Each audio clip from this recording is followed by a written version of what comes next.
Howdy y'all, welcome back to the channel. This will be part 2 on my short series about star forts. Today, we will focus on the immense star fort known as Castillo De San Marcos, aka the Castle of St. Mark.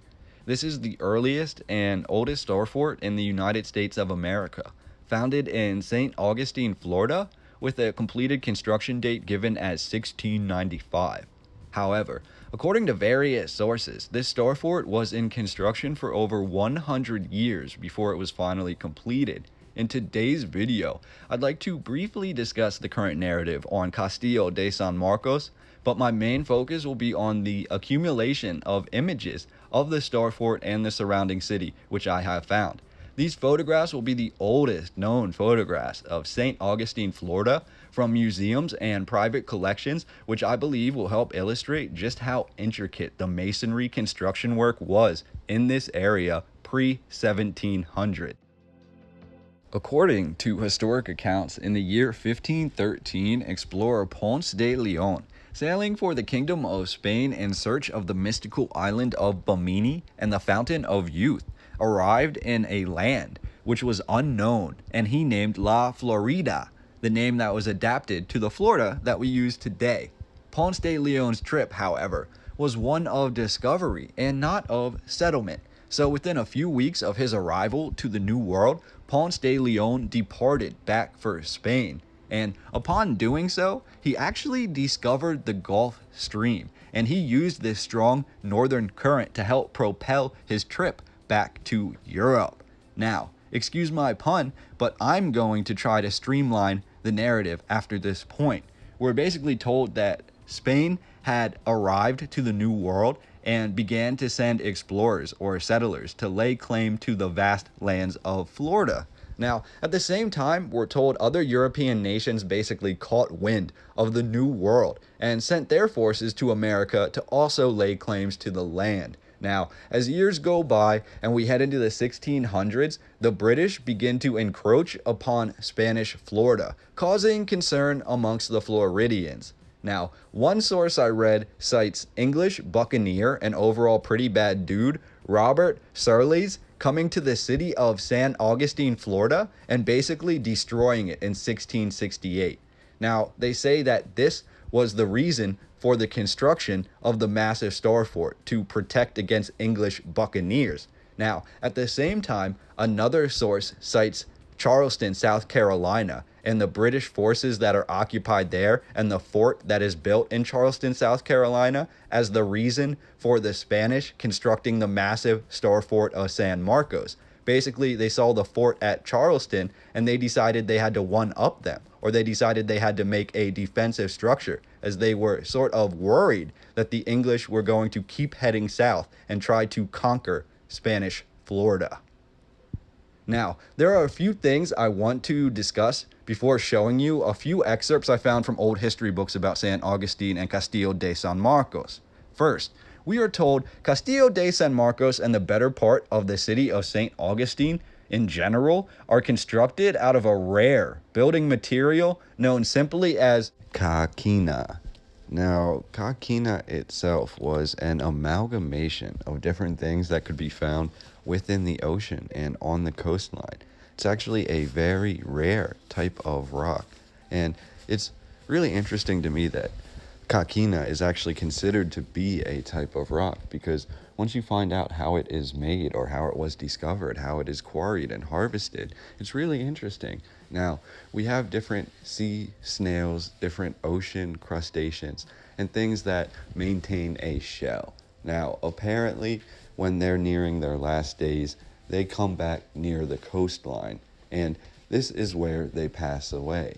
Now, according to the narrative about Coquina, the idea is that when they pass away, inside of their shell, there is some sort of oil that is excreted, and that, along with the sand and the salt water and the constant bashing of the waves against the coastline where their shell is lying, basically turns their shell into an amalgamation of all those things. They all really combine over hundreds and maybe even thousands of years to form this rock formation. Now, many times they say that Coquina is not really used to build with. It's not usually strong enough to be built with. However, in the case of Florida, we find a lot of locations, especially when we're looking at Castillo De San Marcos, where the entire thing is constructed out of Coquina stone. And that's really remarkable to me, not only for the fact that we have this entire fort that is built out of basically snail concrete, but the idea that this fort has survived longer than any other in the United States of America. And actually, according to certain narratives that I read and war history, this fort that is made out of Coquina has actually been able to hold up to multiple different bombardments and different attacks from large ships and naval vessels. So it's really interesting just how much dexterity this sort of rock has, how much impact it can take, how important it was to this area. And what's even more interesting is when you find out that Coquina rock and the whole idea of building with it, the discovery of this type of building material, was provided by the Native Americans of the area. So that would imply, from what I read, that the Native Americans in Florida and in St. Augustine had an idea of building with Coquina, and they sort of held this rock formation in a high light, possibly to the point that they may have actually built with it previously. So that's just something really interesting that I wanted to share with you. And tying back to this Native American influence on the architecture and the culture of St. Augustine and the Castillo, one thing that I did read, and I found this very interesting because in a lot of modern day examples of the history of this area, one part that they seem to want to leave out all the time is how the majority of St. Augustine was built with forced labor. And one interesting part about that is, from what I was reading, and this is very tragic, but they actually have it written that while at first the Native Americans were on friendly terms with the settlers, eventually the settlers basically turned on them and forced the Native Americans into labor, into building the city of St. Augustine.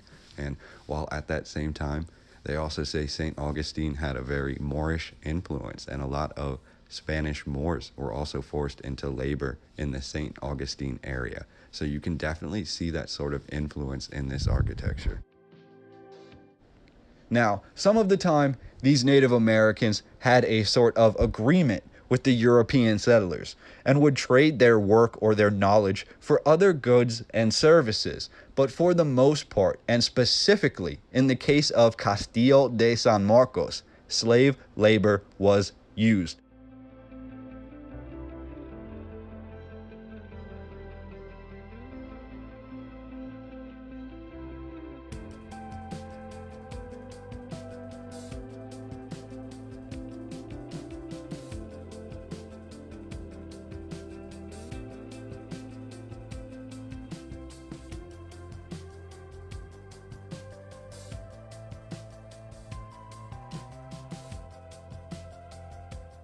Now, this is where I want to get to a very interesting, more esoteric part of the video, and that is the idea of the black drink, sometimes referred to as Cassina by the Europeans who tried to adopt the recipe but could never get it exactly right. And it's interesting because the word Cassina, which is another name of this black drink, actually was misinterpreted and eventually became the word casino. So for a long time, at least in North America, the idea of a casino was a place where you were drinking this black drink. Black drink was consumed by a large number of Native Americans, including those that were living in the St. Augustine area. Now, what I found interesting is that they say this black drink was consumed either before rituals or before large building projects. The black drink itself was said to have many mystical properties, but essentially what it did, or what it is said to have done, it provided clarity and it gave the Native Americans who consumed it massive amounts of energy. But another part of it that is written in the narrative and that was documented by the European settlers who witnessed it is that the drink also made the Native Americans violently ill. So when they were consuming this Cassina, or when they were consuming this black potion or black drink, they were getting violently ill. And that is the part of the recipe that the European settlers really never understood. Historians have not been able to fully figure out how this black drink was made. But what they do know, or what we are told, is that this black drink contained anywhere from 10 to 20 times the amount of caffeine as a modern day cup of coffee. Now, unlike modern day coffee, which is usually consumed in rather small amounts, this black drink was consumed by the Native Americans either by the conch shell or by the jug. And this is where we arrive to another very interesting dichotomy in this discussion.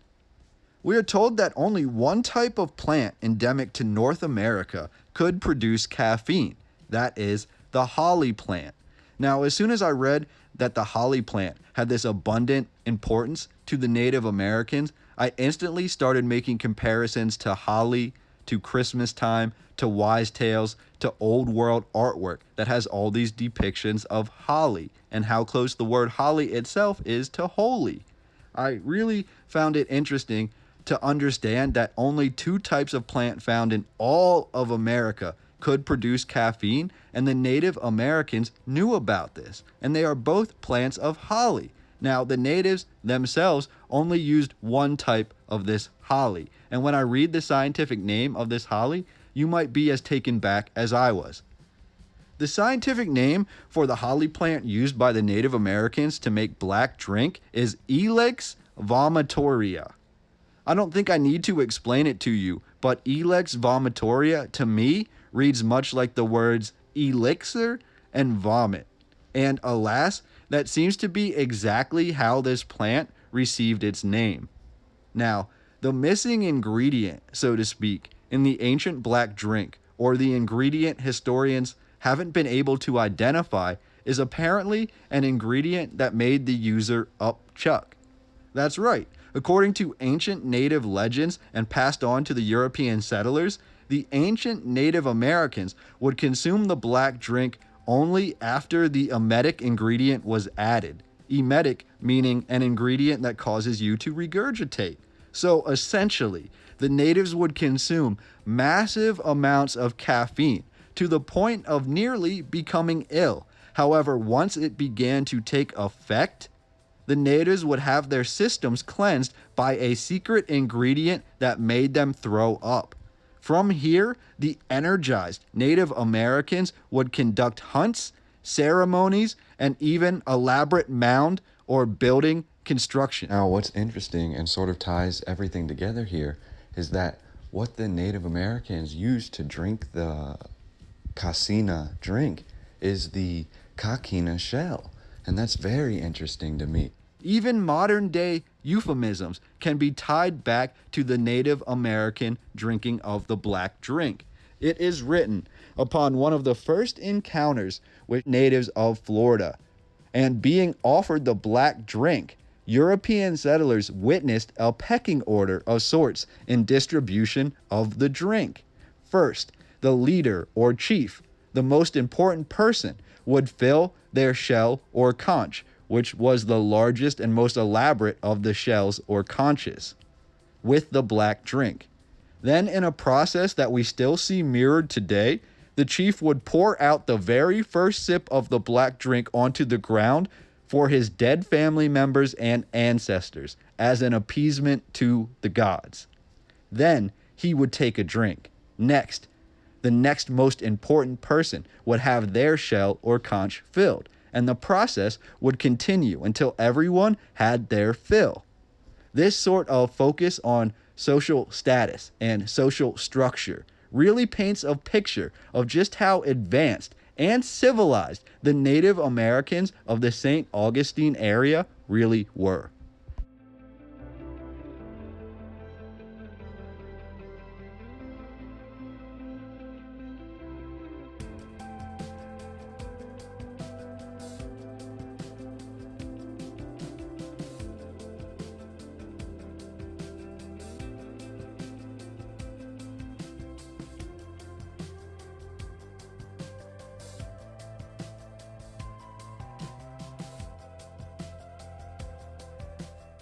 So, in conclusion, essentially, Spain arrived to the New World in the 1500s, believing themselves to be the first to lay claim to this area.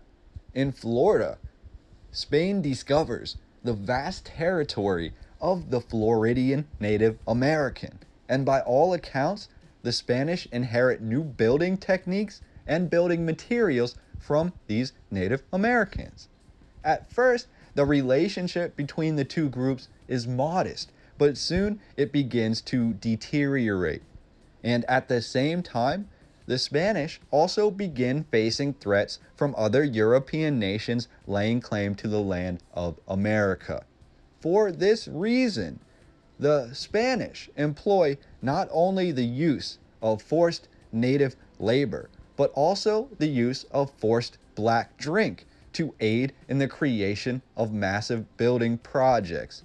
The mysterious drink, which is said to have been used by the natives in the building of Fort Marcos, was ostracized and all but forgotten by the public. However, this black drink is said to have mystical, if not hallucinatory properties, which may have led to the earliest Coquina creations popping up in St. Augustine. On the other hand, we have this star fort, St. Marcos, which is one of, if not the most elaborately built in America. It just so happens to be the first star fort ever built in America. Was the star fort actually a center of a prehistoric culture which predates even the Native Americans? All of these are questions that deserve answers, although most would be speculative at best. For that reason, I'm going to leave the rest of the video up in the air for you to determine the importance and impact of what you see.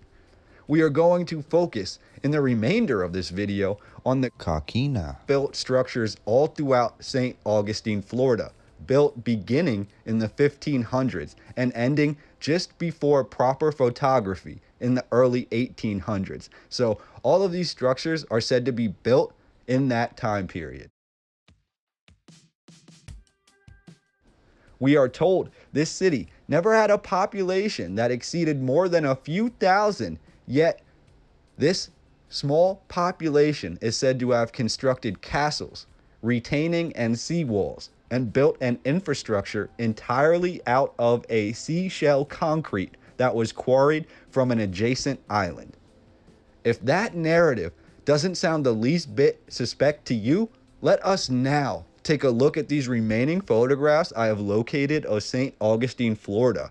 We will begin with the old city gates of St. Augustine, which are built out of Coquina, and we'll continue through this video looking at some of the most unique and remarkable buildings found in St. Augustine and nearby the Castillo De San Marcos. Now, I'm gonna try to remain out of the picture, so to speak, and I'm gonna let you just view these images and decide what you see yourself. But these are very interesting, and just imagine all of the work, all of the quarrying, all of the sailing, all of the manpower that would have to go into making all of these structures and this entire city that seems to be surrounded by a Coquina shell wall. It's just so interesting and such a unique story that I wanted to share these images with you and hear what you have to say in the comments down below. So let me know anything that stands out, and we're gonna dive right into it. And there was a list earlier in the video listing all of the different buildings in St. Augustine that were built out of Coquina. But just of reference, some of the other buildings we'll be looking at here are the Alcazar Hotel, and we'll also be looking at the Ponce de Leon Hotel. And the Ponce de Leon is one of the finest hotels in all of the South, in all of America. And we'll look at all of this old world sort of architecture. I mean, look at this photograph here. It really illustrates how Moorish the architecture was in St. Augustine and how beautiful it was. But just imagine that all of these massive buildings are said to be built out of Coquina. So these are all built out of shells and out of this shell rock concrete that is harvested from an island adjacent to where St. Augustine is. It's just very interesting to imagine the process and how much real manpower and wealth would have to go into providing a location like this unless we had inherited this sort of infrastructure or some of these buildings from a previous civilization.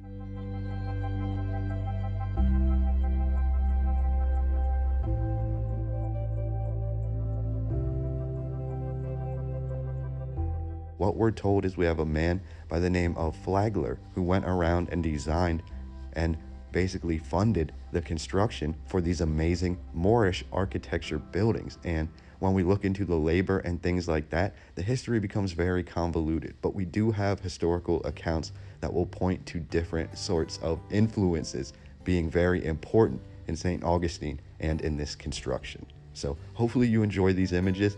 Let me know what you think down below, and let me know what you think about an entire town or an entire city on the coastline, Star Fort and all, constructed out of Coquina shell.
So, wow, all of these buildings in St. Augustine, including the Ponce de Leon, have these really amazing interiors that are reminiscent of castles throughout Europe.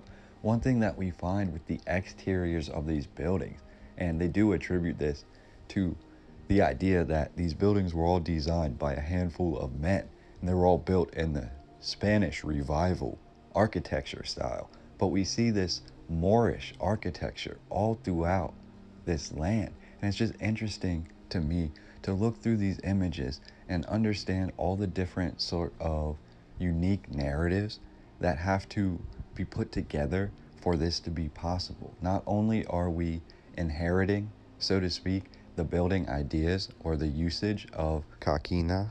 to build with from the Native Americans, apparently, but we're also using the Moorish architecture in America. And it's just beautiful to see buildings like this, but it's also very mysterious.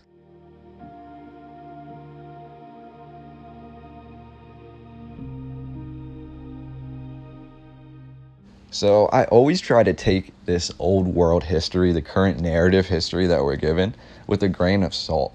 But when I look over this area of St. Augustine, I can't help but want to let my imagination run wild with it, because we look at the Castillo De San Marcos, and not only is it one of the largest and the absolute oldest or earliest constructed star fort in the United States of America, but it also sort of lends itself to the rest of the town or city of St. Augustine. We see this Coquina stone basically retaining walls, city gates.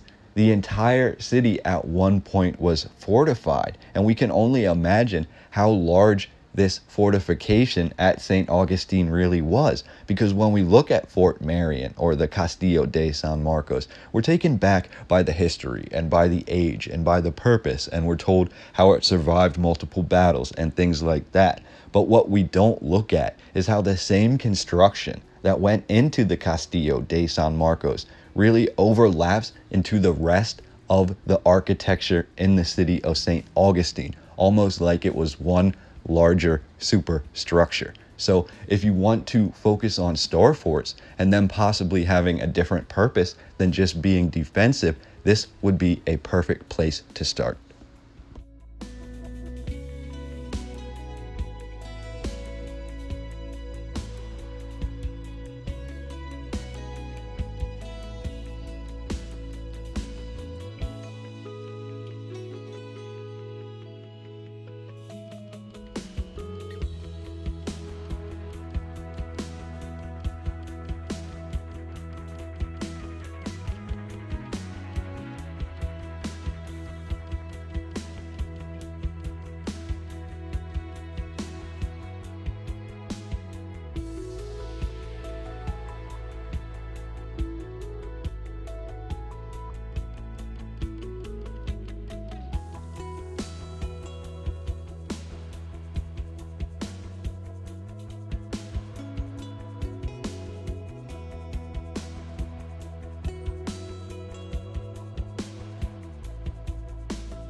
Now, I wasn't going to chime back in this video because I feel like my viewers are educated enough at this point that they don't need me to point things out to them. However, this is one thing I wanted to make mention of just because how interesting it is. We have this amazing old world hotel, the Alcazar.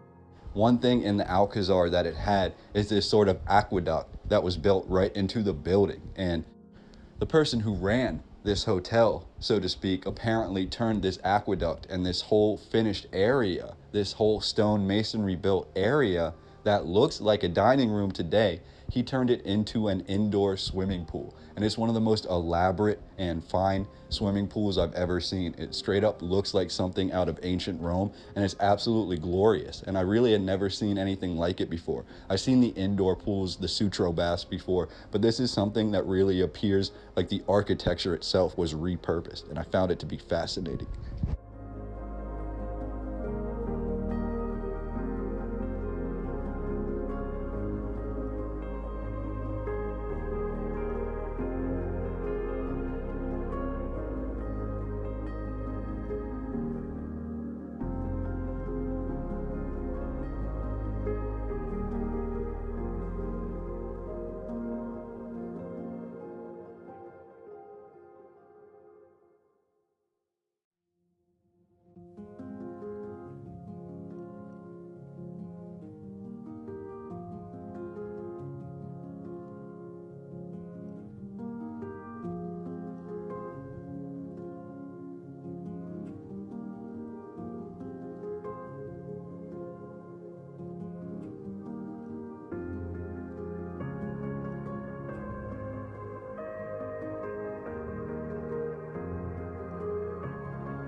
So as you can see, St. Augustine, Florida is absolutely magnificent, from the structures and how they were created and how they were constructed down to the tales that were told about the Native American cultures that thrived here and what they used to supposedly enhance their work ability. We have a lot of stories and hidden history about this area that I'm happy to be able to share with you, and hopefully this will open your eyes to do a little bit more research on your own. This is not the end-all be-all of the Star Fort series. I'm hoping to dive into other Star Forts very soon. I just wanted to present this second part of the Star Fort series with you and let you know that I really appreciate you being here. So I'm just going to wrap up the video there. Again, anything that stood out to you or any new or useful information, leave it in the comments down below, because I'm more than positive that my fellow commenters and the subscribers to my channel will want to hear what you have to say. We all love new information and new ideas. So again, thanks for being here. Thanks for getting me to 11,000 subscribers. You guys are the best. I can't wait to discover and share more old world content with you, and I will see you and talk to you very soon on the next video.